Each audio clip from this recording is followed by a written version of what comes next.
नमस्कार दोस्तों, मेरा नाम है विमल सिंह बालाजी। स्टडी अड्डा में आप सभी का स्वागत है। बिहार शिक्षक भर्ती में कट ऑफ से एकदम यदि आप नजदीक हैं तो अभी भी आपके पास एक चांस बचा हुआ है कि वेटिंग लिस्ट जो जारी होने की संभावना बन रही है उसमें आपका सिलेक्शन हो सकता है, परंतु उसके लिए कुछ शर्तें हैं जिसको लेकर के इस वीडियो में हम बात करेंगे।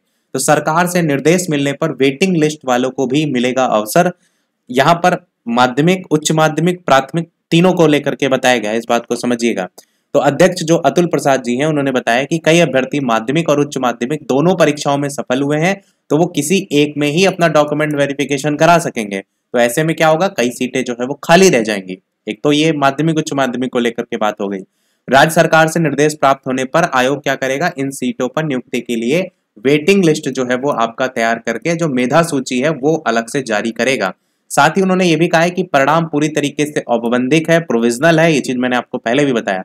अब यहाँ पर देखेंगे तो पीआरटी को लेकर के इस चीज को बताया गया है कि कई अभ्यर्थियों ने सीटेट जो उत्तीर्णता आदि से संबंधित अर्हता थी वो जो है जानकारी आयोग को उपलब्ध नहीं कराई है, क्योंकि कहा था उन्होंने कि आप जब आवेदन कर रहे थे तो प्रोविजनल के थ्रू आप आवेदन कर पाएंगे कि अपना एडमिट कार्ड आप डाउनलोड करके उसी को अपलोड कर देते, पर जब रिजल्ट आने को लेकर के बात हो रही थी तो उन्होंने कहा था आप अपडेट कर दीजिए अपना रिजल्ट। फिर भी इन्होंने कहा कि बहुत से ऐसे अभ्यर्थी हैं जिन्होंने इसको लेकर के अपनी जानकारी उपलब्ध नहीं कराई है और इन्होंने उनका भी परिणाम जारी किया है, यानी उन अभ्यर्थियों का रिजल्ट भी जारी कर दिया गया है जिनका एक्चुअल में को सीटेट ही पास ना हो। तो ऐसे अभ्यर्थी भी तो बाहर होंगे कि उनके नंबर तो उसमें बहुत हैं। जो अभी आपका बीपीएससी का प्राथमिक का रिजल्ट आया उसमें नंबर उनके 68 के ऊपर है, परंतु वो केवीएस नहीं, सीटेट जो है उसमें उनके नंबर पास के पार भी नहीं पहुंचे। तो ऐसे अभ्यर्थी तो यहाँ से बाहर होंगे। तो वही सत्यापन के दौरान सभी दस्तावेज और प्रमाण पत्र उपलब्ध जो नहीं करा पाएंगे। दूसरी कंडीशन ये भी लिखी है, एक तो ये सीटेट वाला बता दिया, इसके अलावा जो डॉक्यूमेंट वेरिफिकेशन होगा, जो सारी चीजें अगर आपकी मैच नहीं कर रही, मिसमैच की स्थिति आ रही है तो भी आपका जो परिणाम है वो रद्द कर दिया जाएगा।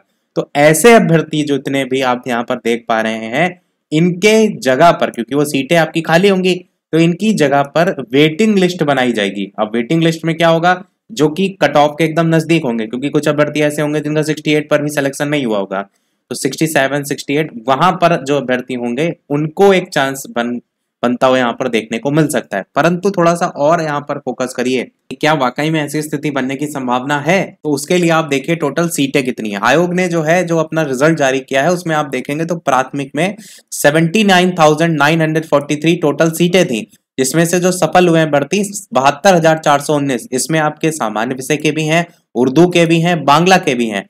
और इसमें से कितने परसेंट पास हुए हैं, तो 90.58% अभ्यर्थी इसमें पास हुए हैं।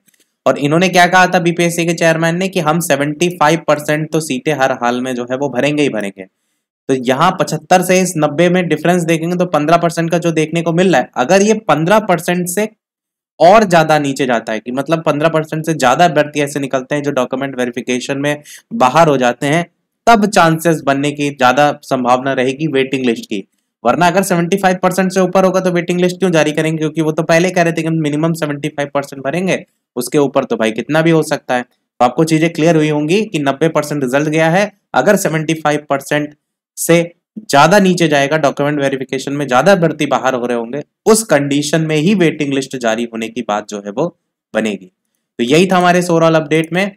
वीडियो लाइक शेयर सब्सक्राइब अवश्य कीजिएगा। मिलते हैं अगले अपडेट में, तब तक के लिए नमस्कार, जय हिंद।